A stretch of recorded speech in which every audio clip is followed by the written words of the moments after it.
Hello students, very good morning to everyone. तो हम आज की क्लास में डिस्कस करने वाले हैं voltage regulation of a transformer. Okay, last class में हमने आपसे डिस्कस किया था equivalent circuit of a transformer. उसमें हमने आपको सिंप्लीफाई कर करके अप्रोक्सीमेट इक्विवेलेंट सर्किट बताया था कि अप्रोक्सीमेट इक्विवेलेंट सर्किट क्या होता है ट्रांसफार्मर का। तो जो हमने सबसे लास्ट में सिंप्लीफाई किया था शंट ब्रांच पैरामीटर को भी हटा देने के बाद, तो वो हमारा कैसे बना था, कुछ हमारा इस तरीके से आता है। अगर हम सपोज उसको सेकेंडरी साइड डिफर कर लेते हैं तो हमारा कैसे बना था, R naught two X naught two that is V2 and यहाँ पे जो आया था वो हमारा क्या आया था V1 डैश। ओके, तो हमारा कुछ इस तरीके से बनता है। तो जो वोल्टेज रेगुलेशन होता है वो क्या होता है, हमारा वोल्टेज रेगुलेशन जो होता है, वोल्टेज रेगुलेशन का फॉर्मूला जो होता है वो होता है voltage at no load minus voltage at load, okay, divide by rated voltage. Okay, तो रेटेड वोल्टेज क्या होता है, हमारा जो नेम प्लेट रेटिंग रहती है। जैसे कि सपोज हमारा दिया हुआ है 1000 kVA, जो हमारी ट्रांसफार्मर की रेटिंग होती है वो किस में होती है, केवीए में। ओके, और कुछ इस तरीके से दिया है सपोज 230 बाय 440 वोल्ट। ओके, मतलब ये क्या है, प्राइमरी का वोल्टेज और ये क्या है, सेकेंडरी का वोल्टेज। तो अगर हम सेकेंडरी साइड लेके चल रहे हैं तो हम कौन सा रेटेड वोल्टेज लेंगे, ये वाला। प्राइमरी साइड लेके चल रहे हैं तो कौन सा लेके चलेंगे, ये वाला। तो जो रेटेड वोल्टेज होता है वो कौन सा वोल्टेज होता है, जो हमारा नेम प्लेट रेटिंग का वोल्टेज होता है। और ये जो वोल्टेज होता है वो किस पर होता है, हमारा एट नो लोड पे। जो भी नेम प्लेट रेटिंग पे वोल्टेज लिखा होता है वो जो वोल्टेज होता है वो होता है एट नो लोड पे। ओके, तो आप इसको इसी तरीके से याद करें, या फिर जैसे हमने बोला कि जो रेटेड वोल्टेज होता है वो किस पर होता है, नो लोड पे। तो आपको कई सारी बुक्स में मिलेगा यहाँ पे लिखा हुआ एट नो लोड, मतलब V no load voltage regulation क्या है, no load voltage minus full load upon no load. Okay, तो यहाँ पे फुल लोड लिख देते हैं डायरेक्ट, जबकि लोड जो है हमारा वो कुछ भी हो सकता है वो हाफ लोड पे लिया हो सकता है वो 3/4 लोड पे लिया हो।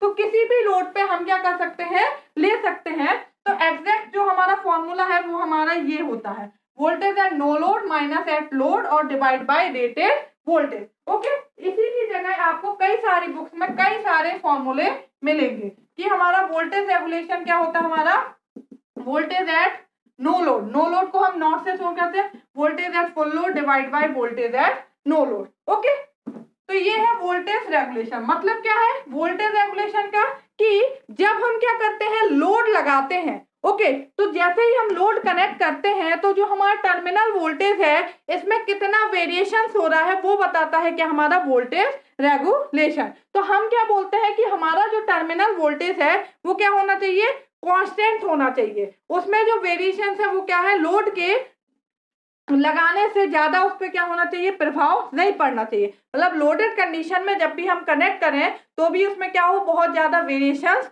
ना हो। तो उनके बीच का डिफरेंस जो होता है उसको क्या बोलते हैं, वोल्टेज रेगुलेशन। तो जो वोल्टेज रेगुलेशन की वैल्यू है, आप बताइए क्या होना चाहिए, कम होना चाहिए या फिर ज्यादा होना चाहिए। वोल्टेज रेगुलेशन की वैल्यू क्या होनी चाहिए, कम होना चाहिए, क्योंकि वोल्टेज रेगुलेशन किस किस का डिफरेंस है, नो लोड और हमारा वोल्टेज एट फुल लोड या फिर वोल्टेज एट लोड। तो हम क्या बोल रहे हैं कि लोड लगाने से जो टर्मिनल वोल्टेज है इनमें वेरिएशन क्या है, कम होना चाहिए। ठीक है, तो इनका जो डिफरेंस है वो क्या होगा, हमारा कम होगा। मतलब अगर ये इनमें दोनों में वेरिएशन बिल्कुल नहीं होगा तो क्या होगा, जीरो होगा। तो जब जीरो वोल्टेज रेगुलेशन होगा तब क्या होगा, हमारा जो है वो हमारा बेस्ट होता हमारा। ओके, मतलब इन दोनों के बीच का डिफरेंस क्या है, कम से कम होना चाहिए। क्योंकि अपन सोचते हैं कि अच्छी चीज मतलब वो ज्यादा होना चाहिए, तो ऐसा नहीं। वोल्टेज रेगुलेशन की वैल्यू क्या होनी चाहिए, कम से कम होना चाहिए, तब हमारी मशीन क्या होगी, बेस्ट वर्क कर रही होगी। ओके, तो हम अब देखते हैं कि लैगिंग लोड पे हमारा वोल्टेज रेगुलेशन क्या होता है, लीडिंग पे रेजिस्टिव पे। यहाँ पे करंट क्या फ्लो होगा, हमारा I2। ओके, तो अगर हम यहाँ पे KVL लगाते हैं तो हमारा वोल्टेज रेगुलेशन क्या है, हमारा यहाँ पे V1 डैश, क्योंकि ये जो V1 dash minus V2 divide bye क्या हो जाएगा, हमारा V1 डैश, जो हमारा नो लोड पे है या फिर रेटेड वोल्टेज पे। यहाँ पे हम रेटेड ही लेके चलते हैं, रेटेड। ओके, आपको कंफ्यूजन ना हो।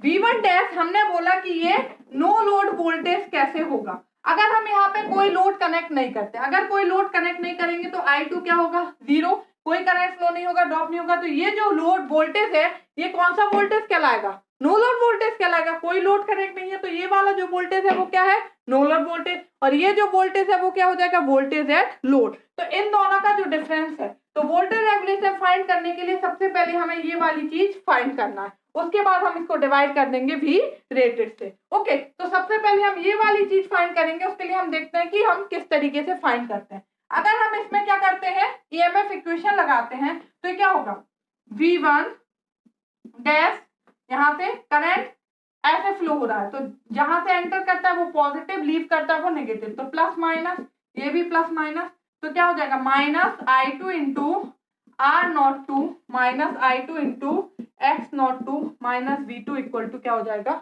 0। ओके, तो अगर हम V1 डैश लिखें, V1 डैश क्या होगा, V2 plus I2 R02 plus I2 X02। Okay, अगर हम इसका फेजर डायग्राम ड्रॉ करते हैं तो किस तरीके से बनेगा, ये हम इक्वेशन यहाँ लिख लेते हैं, V1 डैश इक्वल टू क्या आया, V2 plus I2 R02 plus I2 X02। Okay, अगर हम इसका फेजर डायग्राम ड्रॉ करते हैं, ये है V2। ओके, सबसे पहले हम लेके चलते हैं एट लैगिंग लोड। ओके, अगर लोड क्या है, लैगिंग है, तो हमारा किस तरीके से होगा, लोड लैगिंग है तो मतलब क्या है, करंट वोल्टेज से क्या कर रहा होगा, लैग कर रहा होगा। हमने सपोज माना ये है करंट I2, ये कुछ एंगल फाइव से क्या कर रहा है, लैग कर रहा है। ओके, ये I2 है, इक्वेशन क्या है, V1 डैश क्या, V2 plus I2 R02 plus I2 X02। तो जो I2 R02 है ये किसके फेस में होगा, I2 के फेस में। ओके, क्योंकि रेजिस्टेंस के अक्रॉस जो वोल्टेज ड्रॉप होता है वो करंट के फेस में होता है, V और I क्या होता है, सेम फेस में। तो I2 ये है तो इसके जस्ट पैरेलल हम यहाँ पे बनाएंगे, जितना इसका मैग्नीट्यूड होगा वो आएगा कुछ ऐसा, I2 R02। ओके, X क्या है, इससे 90 डिग्री पे होता है, रेजिस्टेंस और रिएक्टेंस जो होते हैं वो 90 डिग्री पे होते हैं। तो इससे 90 डिग्री पे हम क्या करेंगे, ड्रॉ करेंगे I2 X02। ओके, और ये जो टोटल है ये क्या हो जाएगा हमारा V1 dash. Okay, V1 dash क्या है हमारा, V2 plus I2 R02 plus I2 X02। होगा कि नहीं होगा, ये क्या हो जाएगा हमारा, यहां से यहां तक की जो ये लाइन है ये क्या हो जाएगी, I2 Z02, क्योंकि I2 R02 plus I2 X02 क्या होता है, I2 Z02। ओके, ये हो गया हमारा। अब हमें फाइंड करना है क्या, V1 डैश माइनस V2 क्या होगा। Okay, V1 dash minus V2 क्या होगा ये फाइंड करना। अगर ये एंगल फाई है तो ये एंगल भी क्या होगा, फाई होगा। आपने पढ़ा है मैथ में, दो पैरेलल लाइन है ये ऐसे, तो ये एंगल और ये एंगल क्या होते हैं हमारे, सेम होते हैं। तो ये फाई है तो ये भी क्या होगा हमारा, फाई होगा। ओके, ये हमारा क्या है, 90 डिग्री है। ओके, ये एंगल हमारा 90 डिग्री है। अगर आप इसमें देखेंगे ये हमारा ट्रायंगल है। ओके, तो ये जो I2 R02 है इसके दो कंपोनेंट बनेंगे, एक कंपोनेंट यहाँ पे आएगा और एक कंपोनेंट इसके परपेंडिकुलर होगा। तो जो हमारा एंगल से कंपोनेंट बनता है वो वाला कौन सा कंपोनेंट होता है, कोई भी ये है हमारा। ओके, यहाँ से एंगल है हमारा फाई, इसके दो कंपोनेंट बनते हैं, एक कंपोनेंट ये और एक कंपोनेंट ये। जो एंगल के साथ कंपोनेंट बनता है वो क्या कहलाता है, सपोज ये I है तो I2 cos phi2 और ये क्या होगा I2 sin phi2। जो परपेंडिकुलर वाला होता है वो साइन कंपोनेंट, जो एंगल के साथ बनता है वो कॉस कंपोनेंट। ओके, तो ये वाला जो कंपोनेंट है वो क्या हो जाएगा, ये वाला हम बात करें तो I2 R02 cos phi।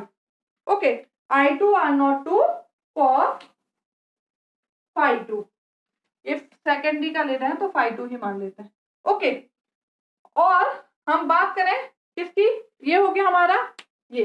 अब हम पहले यहाँ पे देख लेते हैं, अगर हम ये V1 डैश है इसको ऐसे परपेंडिकुलर ड्रॉ करेंगे तो ये हमारा कुछ ऐसे आएगा। जो V1 डैश है इसको ऐसे इक्विवेलेंट हम ड्रॉ करेंगे, आप अपना प्रकार लीजिएगा और उसको ऐसे रख के ऐसे ड्रॉ करेंगे तो ये वाला जो मैग्नीट्यूड है वो यहाँ पे ड्रॉ होगा कि नहीं।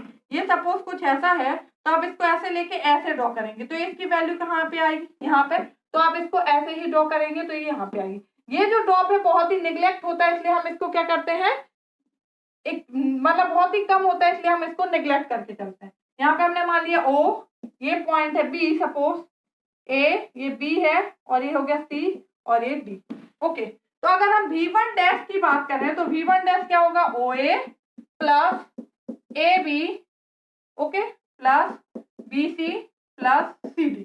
ये जो CD है इसको हम क्या करते हैं, नेग्लेक्ट मान लेते हैं, क्योंकि ये जो ड्रॉप होता है वो बहुत ही कम होता है। ओके, तो V1 डैश जो है वो क्या हो गया, OA plus AB plus of BC।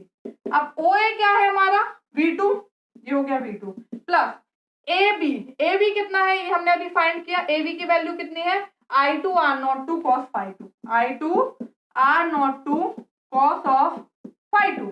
Okay, ये हमने आपको निकाला ना अभी कि ये I2 है, इसके दो कंपोनेंट होंगे, एक ये वाला और एक परपेंडिकुलर। तो जो एंगल के साथ कंपोनेंट बनता है वो कौन सा, I2 R02 cos phi2। Okay, इतना हो गया। अब हमें क्या फाइंड करना है कि BC, ये जो BC है वो हमारा क्या होगा। तो अगर आप इसको देखेंगे, ये वाला हमारा क्या है, ये एक हमारा ट्रायंगल बनाएगा, ये सपोज कुछ ऐसा ट्रायंगल। ओके, तो इसका जो कंपोनेंट है, इसके हमारे दो कंपोनेंट बनेंगे, एक परपेंडिकुलर कंपोनेंट और एक हमारा ये वाला कंपोनेंट। तो हम इसके अगर दो कंपोनेंट देखते हैं तो हमारा किस तरीके से बनेगा ये। ओके, तो ये हमने OA हो गया, यहाँ पे AB, ये वाली वैल्यू फाइंड कर ली, इसको हमने इस साइड। अब हमें फाइंड करना है कि BC हमारा क्या होगा। ओके, तो पहले आप यहाँ पे देखिए कि ये जो ट्रायंगल है, मैं यहाँ पे बना रही हूँ इंडिविजुअल ताकि आपको आसानी से समझ में आ सके। ये A लिखा है, ये B, सपोज इसको हम मान लेते हैं E। ओके, ABE, ये वाला एंगल हमने आपसे बोला कितना है, phi2। ओके, ये एंगल है 90 डिग्री, तो ये वाला एंगल कितना होगा, कोई भी ट्रायंगल है उसके सारे एंगल का सम कितना होता है, 180 डिग्री। सपोज इसको x मान लेते हैं, तो x plus 90 plus phi2 equal to क्या होना चाहिए, 180। ओके, तो x इक्वल टू क्या होगा, 180 माइनस 90 माइनस phi2, तो x इक्वल टू क्या आ गया, 90 माइनस phi2। ओके, ये वाला एंगल जो है, ये वाला जो एंगल है, ये वाले एंगल की हमने बात की, ये कितना आया हमारा, 90 माइनस phi2। ओके, अब हम इसको रब कर देते हैं, आपको ये समझ में आ गया, 90 माइनस phi2। अब ये जो टोटल एंगल है ये कितना है, ये जो टोटल एंगल है ये कितना है हमारा, 90 डिग्री। तो 90 माइनस phi2, सपोज ये मान लेते हैं हम, ये वाला जो एंगल है उसको हमने मान लिया बाई, प्लस बाई इक्वल टू क्या है, 90। ये टोटल एंगल तो कितना है, 90 है ना, ये वाला जो आया वो है 90 माइनस phi2, और ये प्लस बाई इक्वल टू 90, तो बाई इक्वल टू क्या आ जाएगा, phi2। ओके, मतलब ये वाला जो एंगल है बाई, ये कितना आ गया है, ये जो एंगल है वो क्या है, phi2। ओके, अब अगर ये phi2 है तो ये भी क्या होगा, phi2 होगा कि नहीं होगा। ये दो पैरेलल लाइन ड्रॉ है, ये ऐसा है, तो अगर ये एंगल जो होता है वही एंगल हमारा क्या होगा, ये भी होगा। तो ये हमारी क्या है, ये आप देखिए, ये हमारी पैरेलल लाइन ड्रॉ है, ये हमारी, तो ये अगर phi2 है तो ये भी क्या होगा, phi2। ये कुछ ऐसे रहता है, ये phi2 है हमारा, तो ये भी क्या होगा हमारा phi2, इस तरीके से। ठीक है, तो ये phi2 है तो ये भी क्या है, phi2। अब हमें क्या ये फाइंड करना है, तो हम यहाँ पे अलग से आपको ट्रायंगल बना के दिखाते हैं।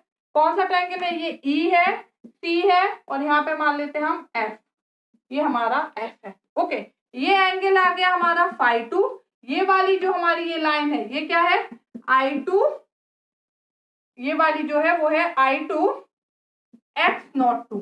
ओके, हमें ये फाइंड करना है क्या होगा।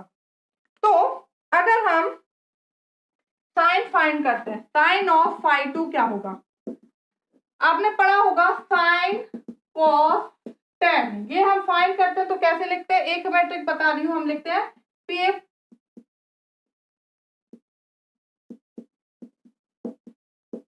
अगर आपको साइन फाइंड करना है तो आप लिखेंगे perpendicular divide by hypotenuse, cos find करना है तो बेस डिवाइड बाय हाइपोटेनियस, और टेन फाइंड करना है तो परपेंडिकुलर डिवाइड बाय बेस। आपको इसको ऐसे याद कर सकते हैं, पंडित भोला प्रसाद अपॉन हर हर भोले। ओके, पंडित भोला प्रसाद अपॉन हर हर भोले। तो जब साइन थीटा फाइंड करना है तो पंडित डिवाइड बाय हर बार, मतलब P मतलब परपेंडिकुलर, H मतलब हाइपोटेनियस। तो इसका परपेंडिकुलर क्या होता है, सामने वाला, हाइपोटेनियस क्या है ये, तो साइन phi2 क्या होगा, EC डिवाइड बाई क्या होगा I2 x नॉट 2। तो EC इक्वल टू क्या हो गया sine phi 2 into I2 x naught 2 और EC किसके बराबर है BC के बराबर। तो BC बराबर क्या आ गया हमारा I2 x naught 2 sine of phi 2। Okay, तो यहाँ पे हम क्या लिख देंगे BC की वैल्यू लिख देंगे। अब इसको हम यहाँ से रब कर देते हैं। तो ये क्या आ गया V1 dash equal to V2 plus I2 R naught 2 cos phi 2 plus I2 x naught 2 sine of phi 2। Okay, हमें क्या चाहिए था V1 डैश माइनस V2। जो हमारा वोल्टेज रेगुलेशन है वो क्या है V1 dash minus V2 divide by V rated. तो ये क्या आ गया V1 dash minus V2 equal to I2 R naught 2 cos phi 2 plus I2 x naught 2 sine of phi 2। Okay, हमें V1 डैश माइनस V2 निकल गया। अब हमें डिवाइड बाय V रेटेड करना है। हम इसकी जगह लिख सकते हैं V1 डैश, क्योंकि जो वोल्टेज एंड नो लोड होता है वही हमारा क्या होता है रेटेड वोल्टेज। ओके, तो हमारा कितना आ गया हमारा परसेंटेज वोल्टेज रेगुलेशन अगर हम फाइंड करेंगे तो क्या लिखेंगे percentage voltage regulation at lagging load.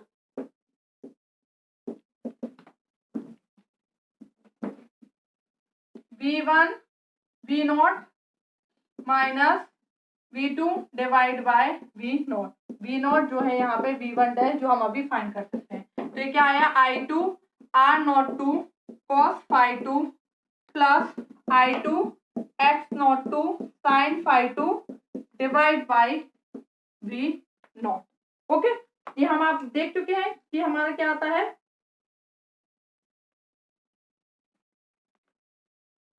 ये हम लिख सकते हैं V रेटेड ही आप लिख लीजिए या फिर naught V2। Voltage at secondary side का लेके चलना है तो एट सेकेंडरी नो लोड पे। ओके, हम इसको क्या लिख सकते हैं I2 R naught 2 by naught V2 cos phi 2 plus I2 x naught 2 by naught V2 into sine phi 2।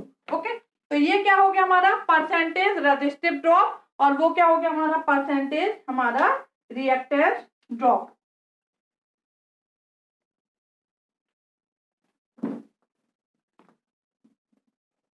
अगर हम कोई भी पर यूनिट चीज निकालते हैं, ओके, आपने पावर सिस्टम में पढ़ा होगा आर पर यूनिट, कोई भी पर यूनिट निकालते हैं तो उसको क्या करते हैं उसकी बेस वैल्यू से डिवाइड करते हैं या फिर रेटेड वैल्यू से। ठीक है, बेस वैल्यू क्या होती है रेटेड वैल्यू। तो यहाँ पे हम क्या ले रहे हैं रेटेड वैल्यू ही ले रहे हैं। ओके, तो हमने यहाँ पे लिखा है अगर V रेटेड ओके या फिर V0 cos phi 2 plus I2 x naught 2 by V rated into sine of phi 2। तो V रेटेड क्या होगा हमारा I2 R naught 2 divide by I rated into R rated. Okay, cos phi 2 plus I2 x naught 2 divide by I rated into x rated sine of phi 2। Okay, तो ये क्या हो जाएगा per unit value, ये क्या हो जाएगी per unit value. तो हम क्या लिख सकते हैं I2 by I rated into R per unit cos phi 2 plus I2 by I rated into x per unit sine of phi 2। Okay, ये दोनों सेम है, कॉमन ले लेंगे हम बाहर तो क्या हो जाएगा I2 by I rated into R per unit cos phi 2 plus x per unit sine of phi 2। ये क्या हो गया हमारा वोल्टेज रेगुलेशन। ठीक है, I2 बाय I रेटेड क्या हो जाएगा हमारा, इसको हम डिनोट कर देंगे x से। ओके, x क्या हमारा फ्रैक्शन है ऑफ लोड, मतलब कितना लोड हमने लिया हुआ है। सपोज हम हाफ लोड लेते हैं, ठीक है, हाफ लोड है तो हमारा जो I2 है वो क्या हो जाएगा 1/2 I ऑफ रेटेड। ओके, तो अगर हम I2 की जगह क्या रखते हैं 1/2 I rated divide by I rated cut जाएगा। तो जो 1/2 है, ये क्या होता है, x होता है। मतलब जितना बोलेंगे, अगर उन्होंने बोला हाफ लोड तो x इक्वल टू हम हाफ रखेंगे, अगर उन्होंने बोला 3/4 लोड तो x इक्वल टू हम क्या रखेंगे, 3/4 रखेंगे। तो जो हमारा एग्जैक्ट फॉर्मूला आ गया वो क्या आ गया हमारा, वोल्टेज रेगुलेशन का x into R per unit cos phi 2 plus x per unit sine of phi 2। Okay, ये होता हमारा वोल्टेज रेगुलेशन का formula, R per unit cos phi 2 plus हमारा x per unit sine of phi 2। Okay, ये हो गया हमारा किस पे, एट लैगिंग लोड पे। अब हम नेक्स्ट क्लास में देखेंगे कि voltage regulation at leading load पे हम कैसे फाइंड करते हैं। Okay, thank you.